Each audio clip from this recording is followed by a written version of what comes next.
Pais, em que momento vocês decidiram desistir de uma criança? Eu aceitei que minha enteada é a personificação do mal. Para contextualizar, conheci meu marido cerca de 4 anos atrás, estou grávida de 8 semanas agora e tenho um filho de 8 anos do meu falecido namorado. Meu marido tem uma filha de 13 anos, Jamie, de um casamento anterior. Jamie vive conosco a cada 2 semanas. Quando nos casamos, a ex-mulher tentou de tudo para conseguir a guarda total de Jamie e falhou, mas ficou muito claro para mim através da Jamie, da ex-mulher e do meu marido que eu não sou sua mãe e não tenho permissão para participar da sua educação. Jamie basicamente me ignorava, assim como ao meu filho durante as semanas em que ficava conosco. Eu não era perfeita, mas não estava prejudicando diretamente ninguém. Meu filho aprendeu bem cedo a não desagradar Jamie e se mantinha distante quando ela estava por perto. Eu suspeitava que a ex-mulher estava por trás da indiferença de Jamie em relação a mim e imaginava que isso deveria ser difícil para Jamie. Com todas essas mudanças tentei me aproximar dela ao longo dos anos, mas ela resistiu. Piorou quando a ex-mulher se casou novamente e engravidou de gêmeos há 2 anos. Ela começou a ignorar Jamie, tentou fazer com que meu marido ficasse com ela mais tempo e basicamente parou de ser mãe dela. Também não ajudou o fato de que o novo marido não gostava de Jamie e não tinha vergonha de dizer que não queria criar a filha de outro homem. Eu perguntei ao meu marido se poderíamos ficar com Jamie em tempo integral e tentar criá-la. Notei que sua saúde mental estava se deteriorando e que ela precisava de estabilidade. Sua ex-mulher recusou veementemente a sugestão. Então continuamos a vê-la apenas a cada 2 semanas. Os gêmeos nasceram há cerca de 1 ano e tudo piorou a partir daí. Parecia que Jamie estava passando por um inferno na casa da mãe. Quanto mais ela detestava a mim e ao meu filho, mais crises ela tinha toda vez que estava conosco. Quebrava nossas coisas e me insultava se eu tentava repreendê-la. Ela também dizia que a casa é dela porque o pai dela comprou e que nós somos apenas convidados. Ela gritava com meu filho, e até o agrediu algumas vezes, dizendo para ele ficar no quarto se não gostasse do jeito que ela o tratava. Quando eu disse para ela não tocar no meu filho, ela desafiou dizendo: "O que você vai fazer a respeito?" Meu filho passou a ter medo dela e pedia para eu levá-lo para a casa do pai do meu falecido namorado quando ela estava conosco. Conversei com meu marido sobre isso. Disse a ele que Jamie precisava de ajuda profissional porque não estava bem e nos tornava infelizes quando estava por perto. Então ela começou a fazer terapia e já se passaram 6 meses. Além disso, meu marido também não sabia o que fazer. Se tentava falar com ela sobre ser gentil conosco, ela se fazia de inocente. Ela dizia a ele que estava apenas brincando e abraçava e beijava meu filho na frente dele. Se meu marido tentava ser firme, ela fazia birra e o acusava de amar mais meu filho do que ela. Então, há 3 meses o avô do meu filho faleceu. Isso afetou profundamente meu filho e eu. Meu filho ficou inconsolável por muitas semanas e não conseguia realmente entender o que significava não poder ver o avô novamente. O avô, assim como meu falecido namorado, era marceneiro. Desde muito jovem meu filho adorava ficar com ele na garagem trabalhando em vários projetos. Quando ele estava lá, voltava para casa com algo que eles haviam feito juntos. No meu aniversário de 38 anos no verão passado, ganhei um banquinho que meu filho desenhou e construiu com o avô e depois pintou. Este foi o último projeto que eles fizeram juntos, já que o avô faleceu algumas semanas depois. Portanto, o banquinho era inestimável para nós. Deixamos ele na cozinha. Jamie fez muitos comentários negativos sobre o banquinho. Ela o chamou de feio e disse que estava mal feito. Ela riu do gosto questionável do meu filho apesar de ele estar muito triste. No entanto, esta foi a primeira vez que meu marido ficou muito bravo com ela e pediu que ela fosse para o quarto. Ela ficou tão assustada com a reação dele que foi sem protestar. Neste Natal, Jamie deveria estar com a mãe na véspera de Natal. Sua mãe a deixou em nossa casa muito cedo pela manhã. O novo marido dela decidiu que não queria que ela fosse com eles para a casa dos pais dele, onde geralmente passam o Natal. Jamie estava à beira das lágrimas ouvindo a mãe dar desculpas para mim e para o meu marido. Meu marido abraçou Jamie o tempo todo e eu tentei conter minhas lágrimas. Depois que a mãe dela saiu, ela subiu para o quarto para dormir. Eu também fui dormir, já que geralmente não acordamos tão cedo nos feriados. Meu marido foi para a academia e depois iria à estação de trem buscar meus pais que iriam celebrar o Natal conosco. Quando acordei na manhã seguinte, ouvi meu filho gritando e chorando no andar de baixo. Desci correndo horrorizada. Jamie decidiu quebrar o banquinho que meu filho tinha construído com o avô. Ela estava tentando jogá-lo na lareira quando me viu. Ela sorriu e disse que não queria móveis feios em sua casa. Eu a afastei e disse para ela ir para o quarto e tentei tirar os pedaços de madeira da lareira. Foi quando ela jogou um líquido escaldante no meu rosto. Era chocolate quente. Gritei de dor e meu filho começou a entrar em pânico. Então corri até ele para dizer que eu estava bem. Jamie ficou lá rindo. Levei meu filho para o andar de cima e voltei para ela. A agarrei com firmeza pelo braço e comecei a arrastá-la para o quarto, onde tranquei a porta. Meu marido chegou em casa com meus pais. Pouco depois minha mãe me levou para a emergência e meu filho insistiu em ir comigo. Quando voltei para casa tinha uma queimadura de 2º grau no rosto e no pescoço. Meu marido estava muito bravo comigo por ter usado força para levar Jamie para o quarto. Ele disse que eu deveria ter tido compaixão sabendo quanto ela estava machucada pelo abandono da mãe. Eu disse a ele que já tive o suficiente disso. Eu vivo um pesadelo metade da minha vida tendo que andar em ovos na minha própria casa sempre que ela está por perto. Meu filho é um prisioneiro no próprio quarto quando ela está conosco. Muito assustado para cruzar uma linha dela. Eu disse a ele que não sabia como lidar com isso. Foi um erro desde o início ele não permitir eu a ser uma figura parental em sua vida com autoridade. Ele discordou e me disse que ela tem um coração bondoso e precisa de paciência. Mas o fato é que eu não acredito que ela tenha. Ela mirou no trabalho manual do meu filho plenamente ciente de seu valor sentimental. Depois ela mirou no meu rosto porque sempre odiou o fato de meu marido achar que sou bonita e elogiar meus olhos e meu sorriso abertamente. Eu não fiquei lá para o Natal. Levei meu filho e meus pais e fui para a casa dos meus pais onde moro agora. Meu marido está em modo de pânico. Ele tem mandado mensagens e me ligado o tempo todo tentando me convencer a voltar e resolver as coisas. Jamie até mandou uma mensagem pedindo desculpas. Mas eu não sei o que fazer. Eu o amo muito, mas tenho vergonha de dizer que odeio aquela menina. Meu filho começa a hiperventilar só de pensar em morar com ela novamente. E o que será do meu bebê que ainda vai nascer? Sinto-me doente só de pensar em ter que dividir a guarda e ficar à mercê de sua meio-irmã quando for a semana do meu marido. Esse pensamento me faz querer fazer um abo. Por favor, diga-me se há outra solução para esse inferno que estou vivendo. Próximo relato.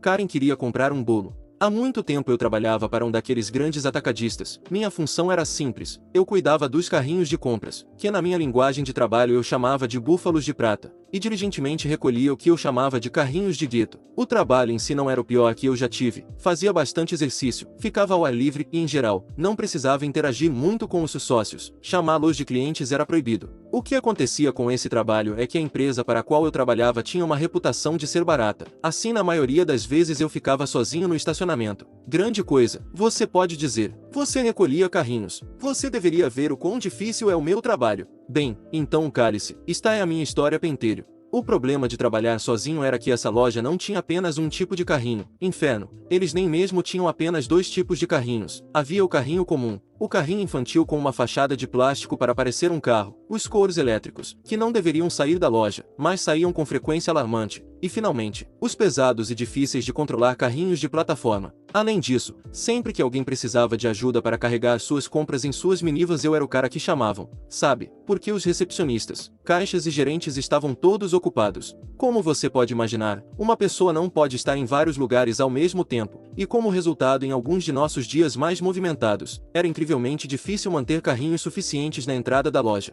Nossa história começa em um desses dias. Então lá estava eu, trabalhando duro como um bom funcionário, lutando para acompanhar o grande volume de pessoas que vinham comprar mercadorias baratas em grandes quantidades. Como era de esperar, recebi uma chamada no rádio. Pedro, precisamos que você ajude alguns sócios a carregar suas compras. Oh, eu adoraria, mas mal estou conseguindo acompanhar aqui fora. Apenas faça, Pedro. Você pode parar de recolher carrinhos por 2 minutos. Não quis forçar a barra, então acatei, depois de gastar 20 minutos carregando as compras das pessoas porque quando uma pessoa precisa, de repente todos precisam. Voltei e encontrei minha entrada praticamente vazia, exceto por uma única fileira de carrinhos que estava quase acabando. E a Karen, não vou perder tempo descrevendo essa pessoa. Ela era o estereótipo. Você sabe como ela parecia. Lá estava ela, ameaçadora, batendo o pé com tal velocidade que faria qualquer baterista de heavy metal sentir inveja. Você poderia coletar o desprezo em seu olhar em um pote. Onde estão os grandes e planos? Eu fiquei confuso por um momento. Desculpe?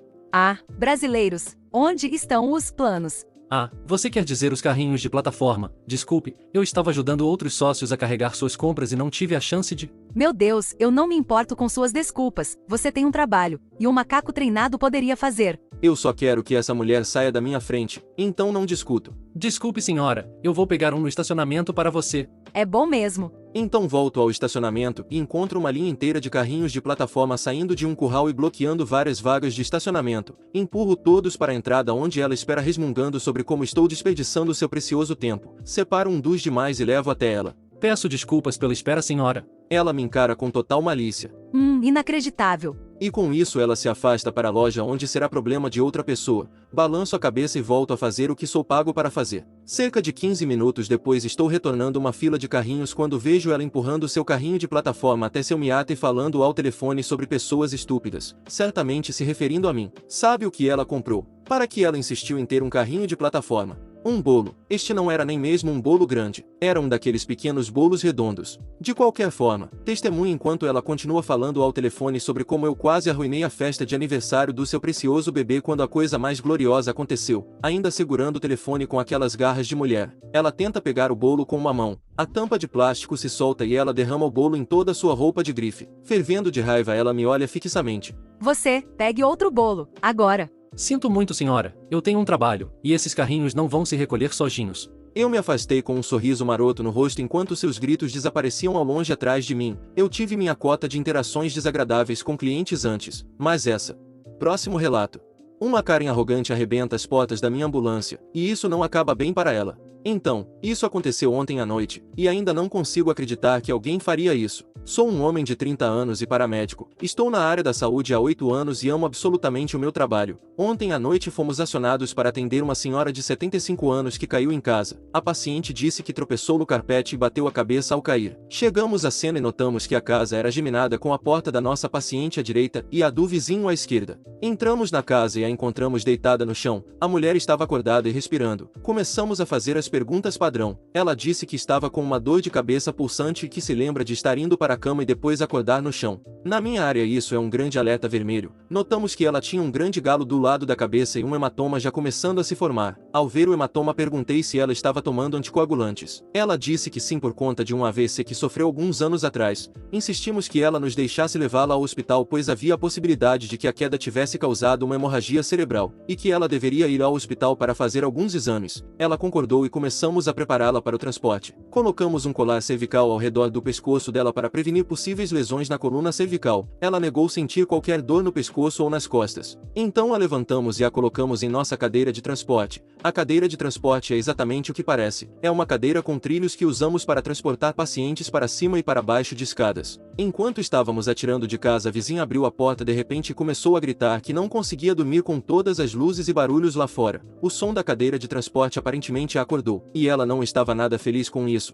Meu tenente se aproximou dela, pediu desculpas e explicou que estávamos lidando com uma emergência médica e que logo sairíamos. A vizinha então percebeu que nossa paciente era a vizinha dela e começou a gritar sobre algo totalmente diferente. A vizinha, que agia como se tivesse direito sobre tudo, começou a gritar: Vocês não podem levá-la para o hospital. Tenho coisas para fazer amanhã e ela precisa cuidar dos meus filhos. Meu tenente reiterou que estávamos ali por uma emergência médica e que a saúde dela era mais importante do que as coisas dela. A vizinha indignada resmungou alto e então bateu a porta na cara dele. Pensamos que era o fim da história, mas estávamos enganados. Depois de alguns minutos na ambulância, dissemos ao nosso tenente que ele poderia levar a equipe do caminhão de volta para a estação e que iríamos sair em alguns minutos, depois de checar os sinais vitais dela, aplicar o soro e começar a hidratação intravenosa. Meu parceiro saiu da traseira da ambulância e foi para o assento do motorista. Cerca de 5 segundos depois, as portas traseiras da minha ambulância se abrem de repente. E quem eu vejo? A vizinha, claro. Aparentemente ela precisou de alguns minutos para se vestir antes de sair de casa. Eu gritei para ela: O que diabos você pensa que está fazendo?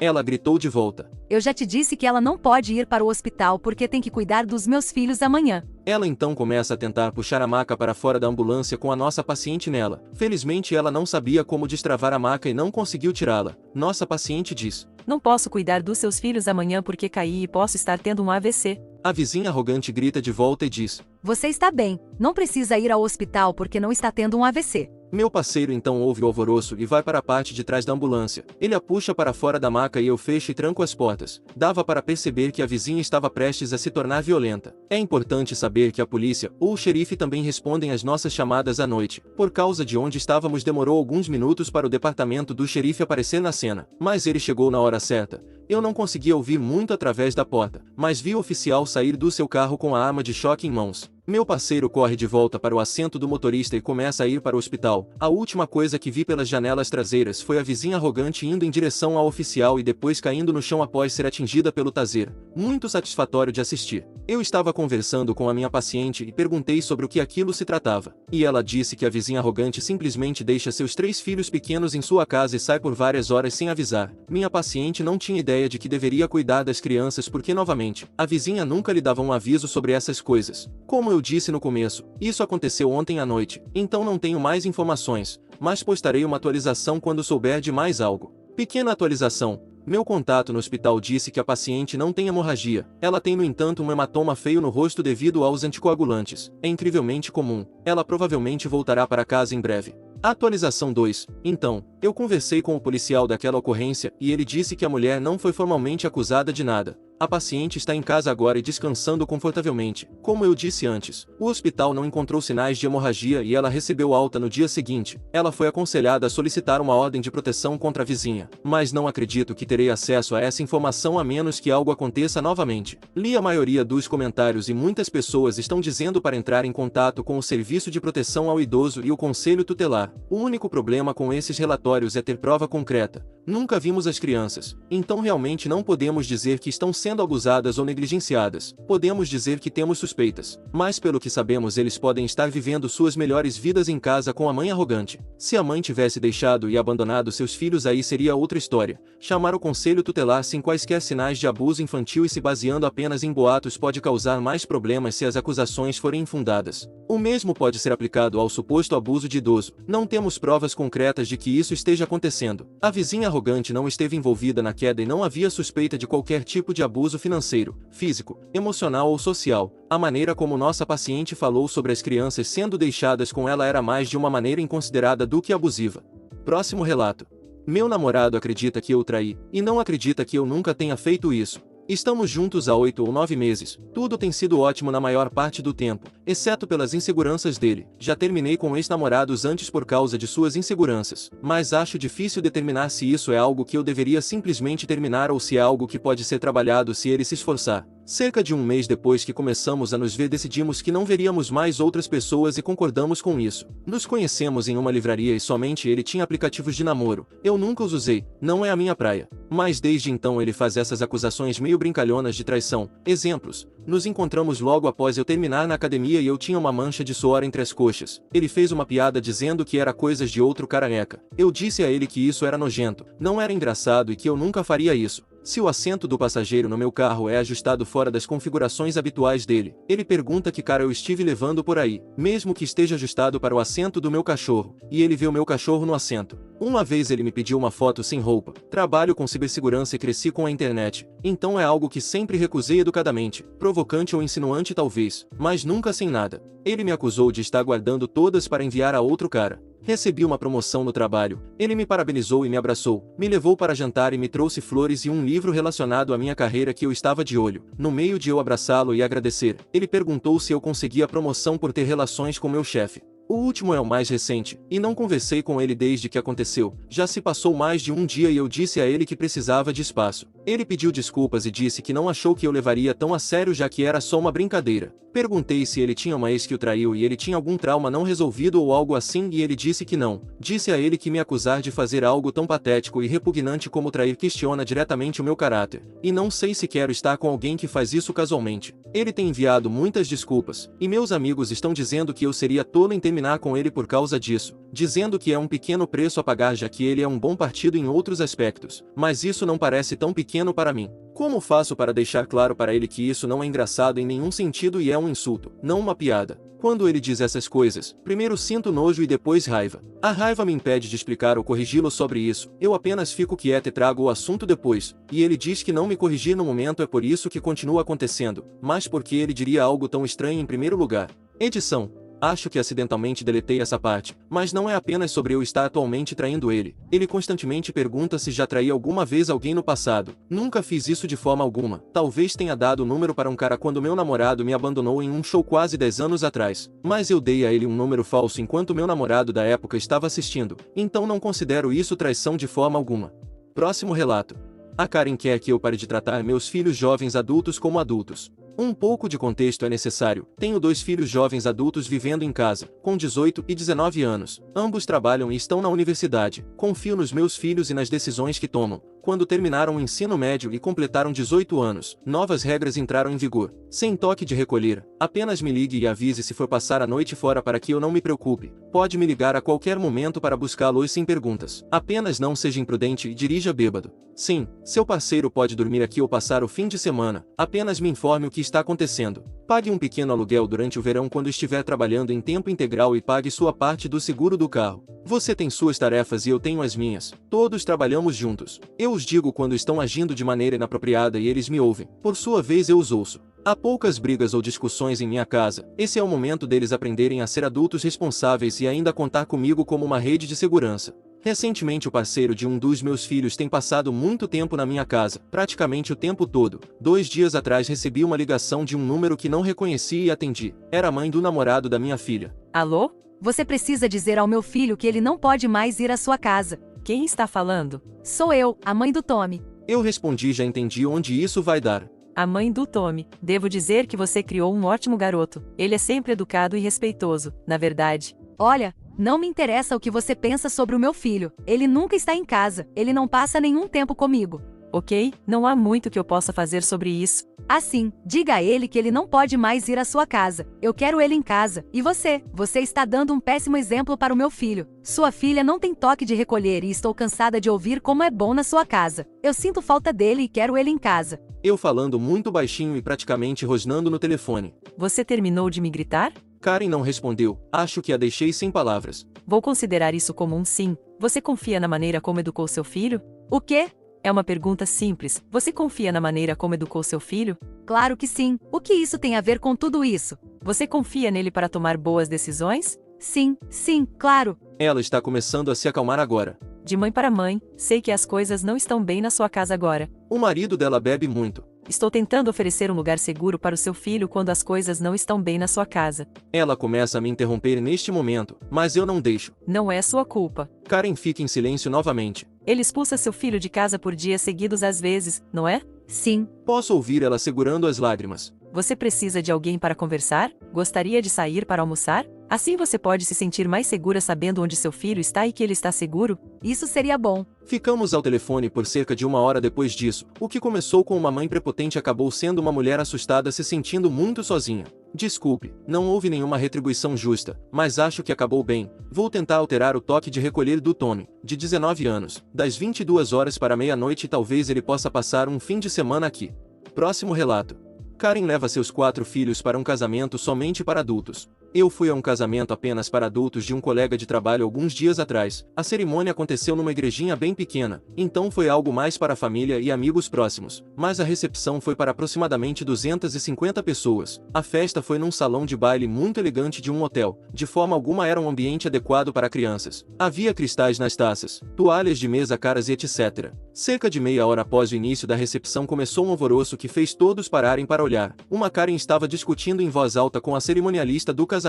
Como sou uma pessoa curiosa, me aproximei para ouvir melhor. Descobri que a Karen trouxe seus 4 filhos pequenos para a recepção, mesmo que os convites deixassem claro que era um evento somente para adultos. Karen insistiu que suas crianças, estou apenas chutando as idades, mas a mais velha parecia ter cerca de 8 anos e o mais jovem menos de 1 ano, eram muito bem comportadas e que por isso estava tudo bem. Tenha em mente que isso era por volta das 19h30. A cerimonialista não aceitou essa justificativa. Ela insistiu que crianças não eram permitidas e que a Karen deveria ir embora. Numa última tentativa de ser admitida, Karen gritou com a noiva. A noiva foi até lá, a ouviu por um momento e então disse com uma voz docemente sarcástica: Claro que você pode entrar, Karen, mas seus filhos não podem. Ela se virou e voltou para seu novo marido. A Karen perdeu a compostura começando a gritar sobre como ela foi convidada, não conseguiu encontrar uma babá e etc. 3 dos padrinhos escoltaram ela e seus filhos até a porta. Fim dos relatos. Se gostou das histórias, deixe seu like no vídeo e assista mais clicando no vídeo que está aparecendo agora.